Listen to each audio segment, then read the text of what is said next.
السلام عليكم. طبعا في ال 24 ساعة اللي انت بتعيشها كل النهار بدي اطلب منك دقيقة لله، دقيقة. اذا انت وصلك هذا الفيديو واسمه فيديو الدقيقة، معناته الله سبحانه وتعالى بده يبني لك شو؟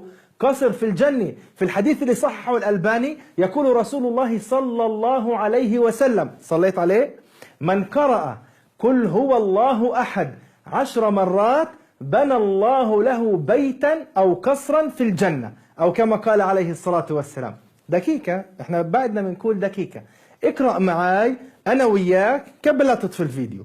أعوذ بالله من الشيطان الرجيم. بسم الله الرحمن الرحيم. قل هو الله أحد الله الصمد لم يلد ولم يولد ولم يكن له كفوا أحد. بسم الله الرحمن الرحيم. قل هو الله أحد الله الصمد لم يلد ولم يولد ولم يكن له كفوا أحد. بسم الله الرحمن الرحيم. قل هو الله أحد الله الصمد لم يلد ولم يولد ولم يكن له كفوا أحد. بسم الله الرحمن الرحيم. قل هو الله أحد الله الصمد لم يلد ولم يولد ولم يكن له كفوا أحد. بسم الله الرحمن الرحيم. قل هو الله أحد الله الصمد لم يلد ولم يولد ولم يكن له كفوا أحد. بسم الله الرحمن الرحيم. قل هو الله أحد الله الصمد لم يلد ولم يولد ولم يكن له كفوا أحد. بسم الله الرحمن الرحيم. قل هو الله أحد الله الصمد لم يلد ولم يولد ولم يكن له كفوا أحد. بسم الله الرحمن الرحيم. قل هو الله أحد الله الصمد لم يلد ولم يولد ولم يكن له كفوا أحد. بسم الله الرحمن الرحيم. قل هو الله أحد الله الصمد لم يلد ولم يولد ولم يكن له كفوا أحد.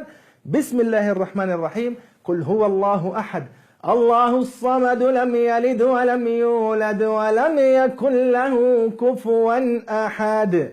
طبعا الآن الله سبحانه وتعالى بنى لك قصرا في الجنة، وإذا ساهمت في نشر هذا الفيديو كل إنسان بشوفه وكل إنسان بقرأ قل هو الله أحد لك أجر ولك مثل القصر الذي سيبني الله له بيتا في الجنة. جزاكم الله خير على حسن الاستماع، والسلام عليكم ورحمة الله تعالى وبركاته.